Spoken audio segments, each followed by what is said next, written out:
Halo semuanya, selamat datang di vlog saya. Dan di video kali ini kita akan menonton reka film yang bertemakan tentang gempa bumi yang akan dibawakan oleh album film. Selamat menonton. Lur, selamat datang di Ngalor Ngalebume Horor. Sehat-sehat aman kabeh ya lur ya. Balik mana aku Icang minuman isotonik seperti biasa sesuai requestan dari kalian. Di video kali ini kita akan kembali mengalor film bencana alam asal Norwegia berjudul Skjelvet atau The Quake tahun 2018. Film ini adalah sequel dari film yang pernah aku bahas sebelumnya, yaitu The Wave, dan sama-sama epiknya lur. Berlatar setelah kejadian tsunami besar di Gairangi, Christian terus menyalahkan dirinya yang seharusnya bisa mencegah ratusan korban di bencana tersebut. Dia terus mencari tanda-tanda bencana alam selanjutnya agar kejadian seperti di Gairangi tidak terulang kembali. Tapi ironisnya lagi-lagi alam kembali menunjukkan taringnya pada warga Norwegia. Seperti apa kengerian bencana kali ini? Langsung aja kita gaskan pantun dari Ian Babuk yang terinspirasi dari suara batuk ya. Ada lagi requestnya bikin PR aja lur. Batuk Pak Haji, di komik aja.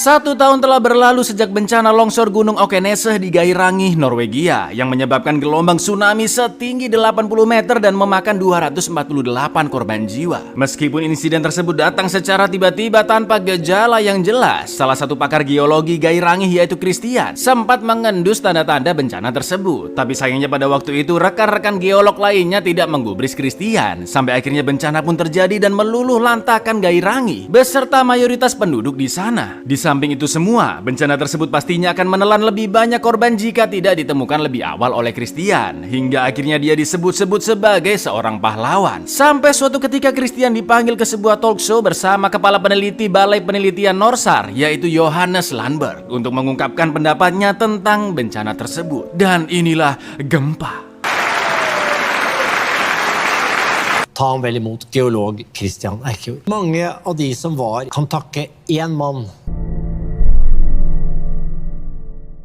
2 tahun setelah acara talk show tersebut, atau di tahun 2018, walaupun telah berhasil menyelamatkan istrinya Idun dan kedua anaknya yaitu Sondre dan Julia, tapi sebagai geolog Christian merasa seharusnya dia dapat mengantisipasi bencana tersebut. Christian terus dikejar-kejar oleh rasa bersalahnya hingga depresi, bahkan kedua tangannya sering tremor, gemetaran, dan Christian harus meminum obat penenang. Christian juga tidak henti-hentinya mencari tanda-tanda suatu bencana yang mungkin terjadi di masa depan, dan sayangnya tingkah laku Christian membuat hubungan dengan keluarganya merenggang. Sampai akhirnya istrinya Idun menceraikan Christian dan membawa kedua anaknya, sedangkan Christian tinggal sendirian di rumah lamanya di Gairangi. Anaknya Julia yang sudah memasuki masa remaja suatu ketika datang bertamu ke rumah ayahnya. Tapi tetap aja meskipun Julia berusaha untuk menemaninya, mengajak ngobrol, memasakkan sarapan, Christian malah menjaga jarak dengan putrinya karena dia lebih fokus meneliti gejala-gejala bencana alam di sekitarnya.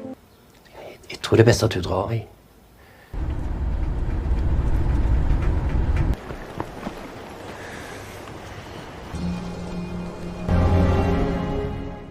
Sesampainya di rumah, Christian melihat berita runtuhnya terowongan Oslo yang berjarak 29 km dari ibu kota Oslo. 2 orang meninggal karena tertimpa bebatuan, yang salah satu korbannya adalah seorang geolog dari Norsar bernama Konrad. Christian pun langsung mengecek HP-nya dan melihat 3 panggilan tak terjawab dari Konrad yang mungkin berniat memberitahukan suatu informasi sebelum dia meninggal. Lalu Christian teringat dengan amplop dari Konrad yang berisi bukti-bukti akan adanya bencana gempa bumi besar yang akan terjadi di Oslo. Mulai dari kebocoran pipa gas bawah tanah, listrik mati, dan banjir yang terjadi bersamaan dengan gempa yang bersumber jauh di bawah kota Oslo. Sesuai dengan catatan dari Balai Penelitian Norsar, melihat itu semua demi menyelamatkan banyak orang termasuk keluarganya yang juga tinggal di Oslo, Christian pun melawan kedepresiannya dan pergi menemui geolog lain bernama Johannes ke Norsar. Tapi anehnya di sana data-data Konrad sangat berseberangan. Di peta sumber getaran Norwegia hasil penelitian Norsar, Norsar, terdapat beberapa titik merah yang merupakan sumber gempa alami dengan kekuatan yang kecil aja lur. Dan juga banyak titik kuning yang menandakan sumber-sumber gempa disebabkan oleh kegiatan pembangunan atau konstruksi, yang pastinya sama sekali tidak berbahaya. Setelah itu Christian pergi ke kediaman Conrad untuk memeriksa hasil penelitiannya dan juga bertemu dengan putrinya Merit. Betapa terkejutnya Christian melihat detail-detail penelitian Conrad, di mana akumulasi getaran dari tahun 2014 ke tahun 2017 bertambah sangat signifikan tiap tahunnya. Dan di tahun 2017 terlihat titik merah yang jumlahnya sama banyaknya dengan titik kuning. Christian pun langsung menghubungi Johannes untuk memastikan apakah titik-titik kuning tersebut benar-benar sumber getaran dari kegiatan konstruksi. Oh iya bro, perusahaan proyek selalu melapor aktivitas pembangunannya yang memang sesuai titik-titik di peta, kata Johannes. Meskipun begitu, Christian tetap meminta Johannes untuk memastikan kembali kepada perusahaan proyek apakah benar ada kegiatan konstruksi di terowongan bawah laut Oslo di hari ketika insiden Conrad meninggal. Hva var det da? Setelah itu Christian pergi ke kediaman keluarganya di Gamlebyen dan bertemu anak sulungnya Sondre yang baru mau ngapel dengan cememeu barunya. Sedangkan Julia sudah tidur duluan karena besok ada ujian balet. Lalu Christian pun menemui mantan istrinya Idun dan mereka pun ngobrol ngalur ngidul. Tapi karena tiba-tiba listrik padam, mereka berdua pergi memeriksa saluran ke basement rumah. Dan Idun mengatakan jika minggu ini sudah 2 kali mati lampu tiba-tiba. Tak lama kemudian terdengar suara gemuruh kecil yang diikuti beberapa tikus yang kabur dari sarang. Oh, kan jeg få litt lys? Hallo? Listrik pun akhirnya menyala kembali dan Christian meminta maaf kepada Idun atas sikapnya selama ini yang membuat Christian dijauhi oleh keluarganya. Tapi Idun mengatakan jika bukan dia dan anak-anaknya yang meninggalkan, melainkan Christian sendirilah yang menjauh dari keluarganya.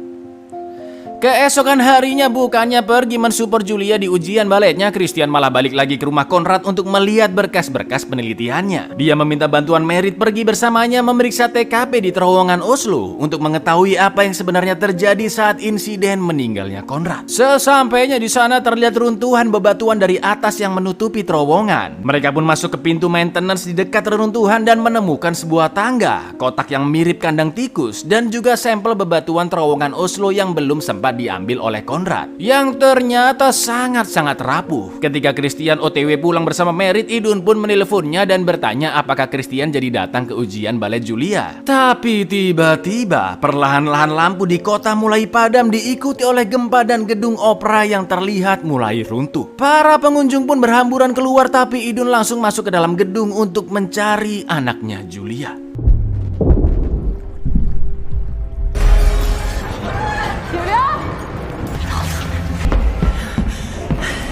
Setelah gempa berhenti, Christian dan Merit baru sampai di gedung opera. Christian pun langsung menelpon Idun yang alhamdulillah mereka selamat dan sudah OTW pulang. Di sana Christian bertemu dengan Johannes dan menunjukkan betapa rapuhnya bebatuan yang Christian temukan di TKP kematian Conrad. Menurut Christian, bebatuan tersebut adalah salah satu tanda akan terjadinya gempa bumi di Oslo. Titik-titik kuning di peta sumber getaran juga mungkin sebuah titik gempa alami yang tertutupi oleh getaran dari aktivitas pembangunan. Tapi Johannes masih percaya jika bebatuan Oslo memang sudah rapuh dari sananya dan itu sama sekali bukan gejala gempa bumi. Begitu juga dengan titik-titik kuning yang memang hanya bersumber dari getaran aktivitas pembangunan saja. Terbukti dari pergerakan di insiden gedung opera yang menurut penelitian Johannes karena disebabkan oleh struktur bangunannya yang kurang kuat. Udah dikasih peringatan masih ngotot.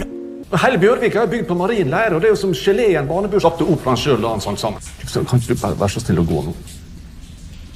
Christian pun kembali ke rumah dan melihat Idun yang menangis karena merasa setelah bencana di Gairangi suaminya tidak bersikap layaknya seorang ayah. Padahal keluarganya sangat membutuhkan kehadirannya. Christian pun hanya bisa meminta maaf dan menangis karena sikapnya yang egois. Dan Idun pun berusaha menenangkannya karena Christian sudah menyelamatkan nyawa banyak orang termasuk keluarganya saat bencana Gairangi. Familien din overlevde. Vi var heldige. Gjorde alt du kunne, Christian. Du redda masse mennesker.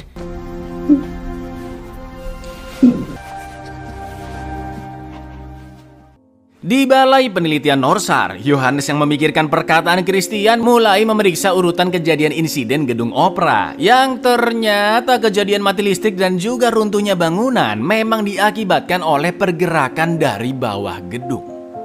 Keesokan paginya seperti biasa Idun pergi ke hotel untuk bekerja. Namun dia menginjak genangan air yang anehnya ada di depan gedung. Nggak mungkin ada becek kalau nggak ada hujan dong, ya kan? Padahal langitnya masih cerah sekali, lur. Sementara itu di rumah, anak-anak Christian sangat senang karena ayahnya bermalam di rumah bersama mereka. Tak lama setelah Sondre pergi kuliah, Merit pun datang bertamu dan menunjukkan rekaman dari komputer ayahnya Konrad berupa rekaman CCTV dari kandang tikus yang mereka temukan di TKP Terowongan Oslo. Ternyata tikus-tikus tersebut akan merespon pergerakan gas dari perut bumi dan itu digunakan Konrad sebagai sistem peringatan alami. Christian pun menyimpulkan salah satu gejala gempa terbukti dari matinya tikus-tikus karena menghirup gas karbon dioksida yang berlebih, di mana gas itu bersumber dari celah retakan pegunungan. Gas akan terus memaksa keluar dan menimbulkan kerusakan lapisan batuan di bawah tanah yang pastinya akan diikuti oleh gempa besar. Itulah kenapa banyak tikus-tikus di rumah Idun yang berusaha kabur ketika rumah mati listrik. Christian juga menunjukkan berkas-berkas dari Konrad, yaitu foto-foto hewan yang meninggal akibat keracunan gas, seperti insiden salah satu danau di Kamerun tahun 1986. Wah, jelas Christian langsung OTW menjemput Idun bersama Julia dan Merit sambil terus menelpon Sondre yang masih kuliah.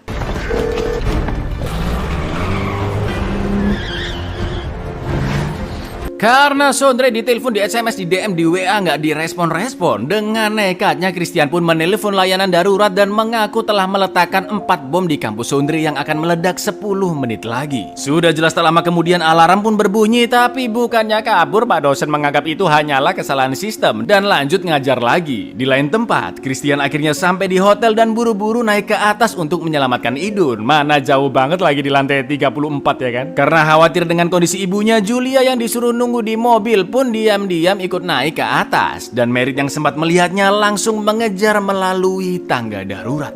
34 etasje.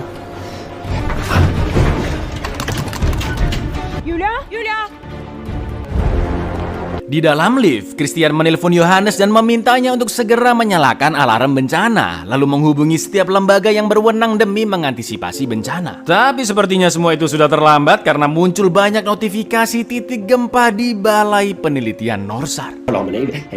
Johannes?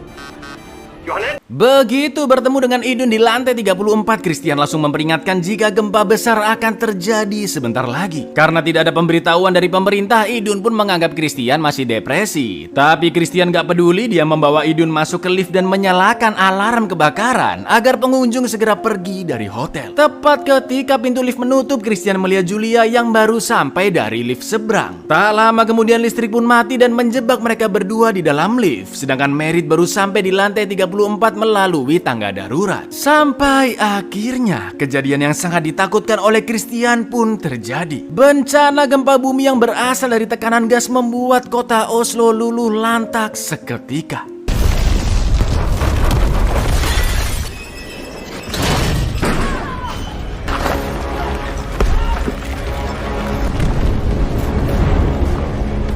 Untungnya mereka semua masih selamat, termasuk Sondre dan pacarnya di kampus. Sementara itu di lift, Christian masih tremor gemeteran karena traumanya sejak bencana tsunami di Gairangi. Sedangkan Idun langsung inisiatif berusaha membuka pintu darurat di langit-langit lift. Mereka pun berhasil ke atas dan Idun yang khawatir dengan Julia terus berteriak memanggilnya. Christian pun menenangkan Idun yang terlihat sangat panik dan mereka pun mulai menuruni tangga menuju pintu lift yang terbuka di lantai bawah.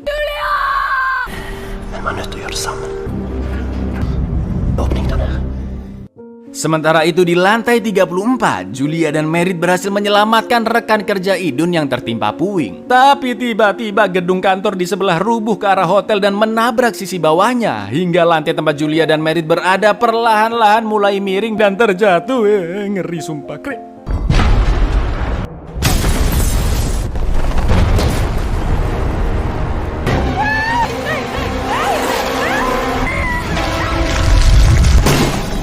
Gedung hotel yang tertabrak juga berpengaruh pada keadaan di dalam lorong lift. Tiba-tiba kabel terputus dan lift pun jatuh dengan kecepatan sangat-sangat tinggi hingga memotong sebagian betis Idun.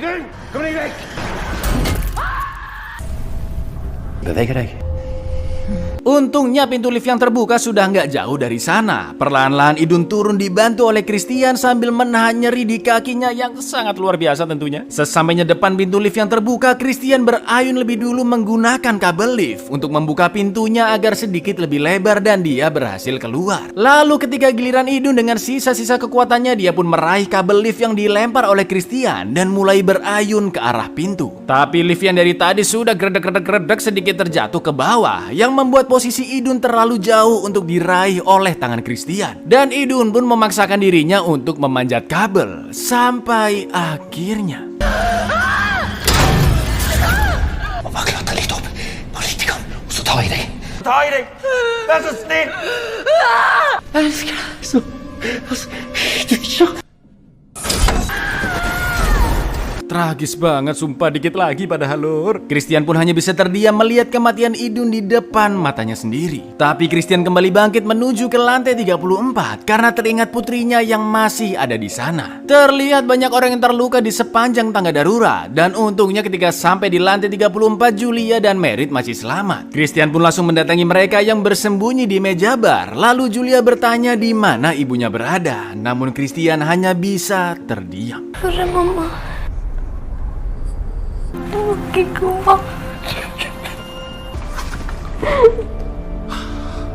Setelah itu mereka bertiga memanjat ke atas dan akan pergi dari sana. Tapi lantai makin lama makin miring hingga akhirnya bagian ujung gedung mulai rubuh perlahan-lahan. Julia yang terlepas dari pegangan dan jatuh merosot berusaha diselamatkan Christian hingga dia jatuh ke bawah dan tertahan dinding. Tapi sayangnya Julia tidak bisa menggandoli sesuatu dan ikut terperosok tepat di kaca jendela yang mulai retak.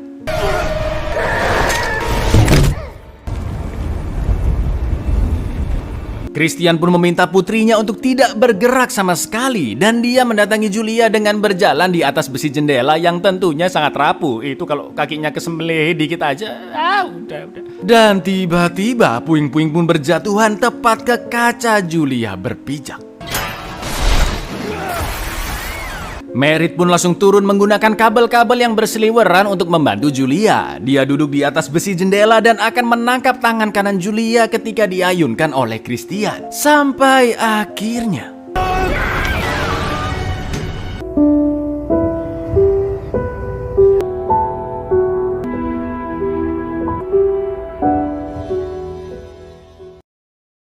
alhamdulillahnya mereka semua berhasil selamat. Singkat cerita, Merit pun kembali ke rumahnya dan melihat foto ayahnya bersama Merit ketika masih kecil. Merit pun sangat berterima kasih kepada mendiang ayahnya Konrad yang terus meneliti gempa di Oslo sampai akhir hayatnya demi menekan jumlah korban sekaligus menyelamatkan putri satu-satunya yaitu Merit. Sementara itu Christian, Julia dan juga Sondre, mereka bertiga menaiki ferry dan akan melanjutkan kehidupan ke rumah lamanya di kota Gairangi.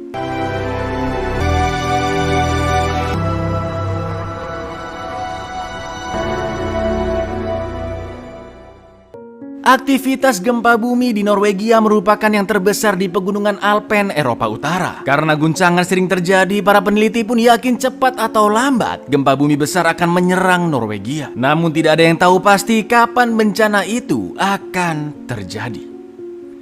Abuyar, semoga kita semua dijauhkan dari mara bahaya ya lur, amin.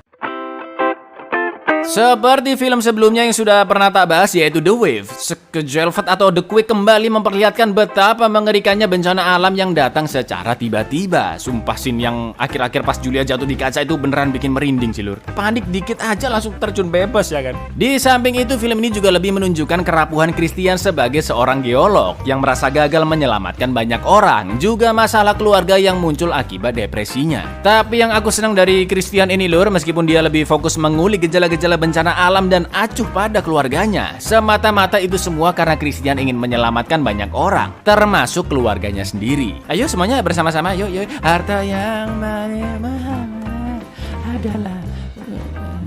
Ya wes gitu dulu lor, aku Icang undur diri, matur nuwun dan seno untuk menyanyiakan keluarga. Baca yes untuk klik subscribe di bawah ini. Assalamualaikum bro.